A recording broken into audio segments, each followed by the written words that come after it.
everyone, I bought a van, or Derek and I bought a van, but we are so excited, and it was only possible because we made a plan, we had our mind set on it, we saved money every month, and then we were on the prowl for our perfect travel van. And I want to tell you guys all about this little adventure, but I want you to think about what this travel van is in your life, because you might not want a van, and that's totally okay. But what is the thing that you're going after that if you just paid for it in cash, you would not have to drain your savings account, you wouldn't have to put it on a credit card wondering how you were going to pay for it later, and it would just cause less stress in your life, which is, after all, what we are going after. And so let's dive into our travel van purchase and how we got there, because it didn't happen overnight. It just didn't show up into our driveway. It took a little bit of planning, but it was totally worth it in the end.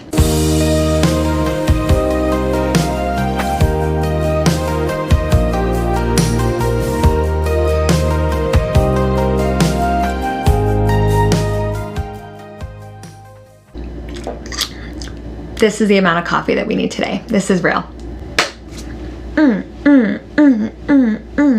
Okay, let's get into it. So we just recently bought a travel van, a 77 Dodge that has shag carpet and everything, you guys. I'm telling you that it is the real deal, and we are so excited because we have been traveling out of our Jeep for the longest time. And of course, our Jeep is great and it's a newer vehicle, it's paid off, but we don't have to worry about mechanical issues, or we can have Bluetooth, right? And we get to listen to our podcast, but there's just something about an older van for us that is gonna allow us to travel in style and for us to have the vibe and the feel of our family vacations with our dog, because as much as we wanna jump on the next plane and get out of here, especially after the year that we've had, we love bringing her along, and we live in a huge country, and so we love exploring it also. And so buying a travel van didn't happen overnight, and I want to show you guys the steps that we took to make it a reality so that you can do the same things in your life, so you're not just living in this mundane go to work, come home, eat dinner, go to bed lifestyle, so that you can actually reach your dreams without the financial stress of it as well, right? And so here are things that we did to make sure that these dreams came true. Okay, so step one is all about just talking about your dreams and making it a reality, because you can't get to somewhere if you don't know where you're going. And while this may seem obvious, it really is a big one. So I encourage you to take some time and outline what are some goals that you have for yourself.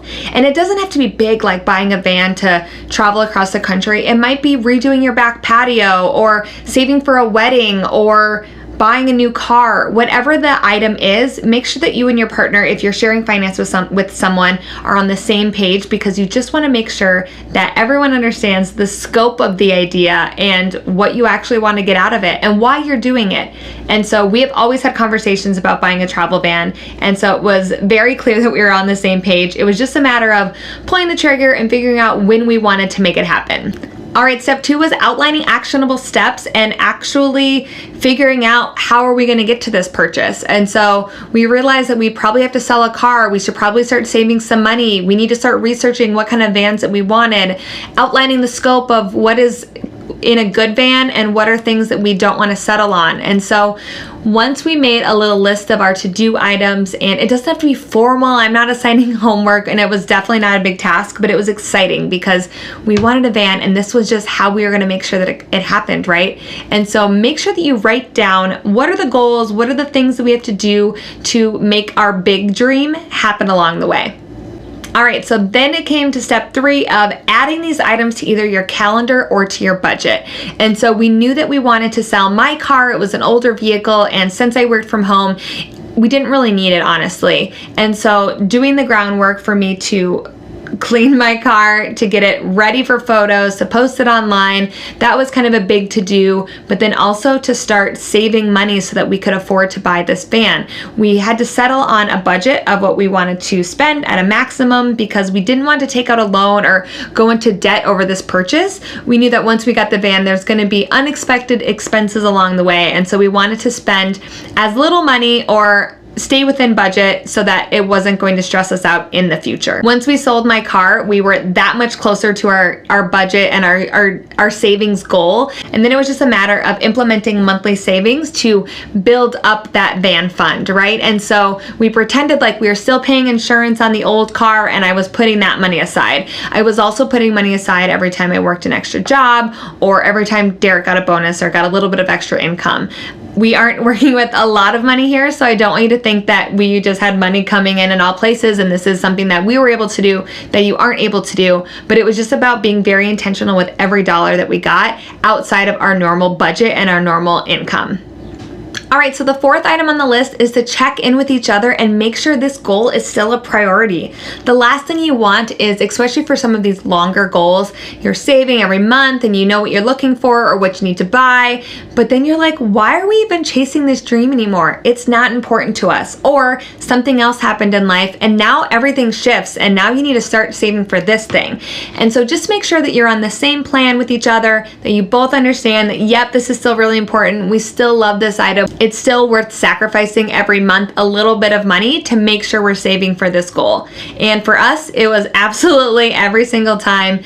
We got a little stressed out when it came to the actual van searching hunt because it's a crazy world out there right now, and vans are selling on the spot without people even seeing them, and they're selling within hours. And so we had to be on top of our game, but it actually ended up that it worked out in our favor because while we lost a lot of cool vans previous to this van, we end up actually loving this van so much more. And so everything happens for a reason. I'm a big believer in that. And so remember, just make sure that you're going after something that you still want. Like, it seems like it's an obvious one, but you just never know.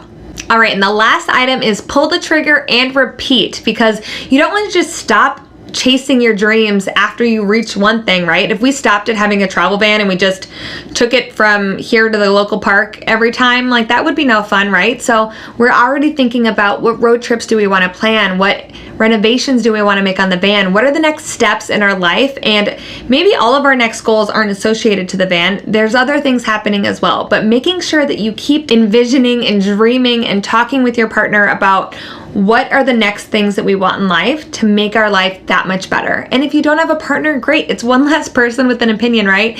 But what are the things that make you happy, and what are the things that you want to have a fulfilled life? It's really important that we keep reaching these goals so that we aren't just settling and falling back into the mundane, waking up, getting ready for work, going to work, coming home, eating dinner, going to bed, right? Like, that's not a fun thing. And so get out of that cycle and then rinse and repeat. So step one, dreaming again and figuring out what is the next item that we want to tackle. And so by doing all of these things, we were able to pay for our van in cash. We were able to settle on a van that had checked all the boxes that were priorities for us and that we both agreed on, we both loved, and we're now able to dream about the next thing that we want to accomplish in life. And it's all because we had a vision and we took some actionable steps to make it happen. All right, so that is what we have for today. Thank you so much. And again, what are the things that you can do to make your life that much happier, and more importantly, reduce your financial stress? Because you don't have to go into debt by having projects done on your house, by buying a travel van, or by going on that dream vacation. You can pay for it all in cash. Thanks again for listening. Don't forget to like and subscribe, and look for more content weekly on all things money, all things budgeting, all things reducing stress and enjoying your life that much more.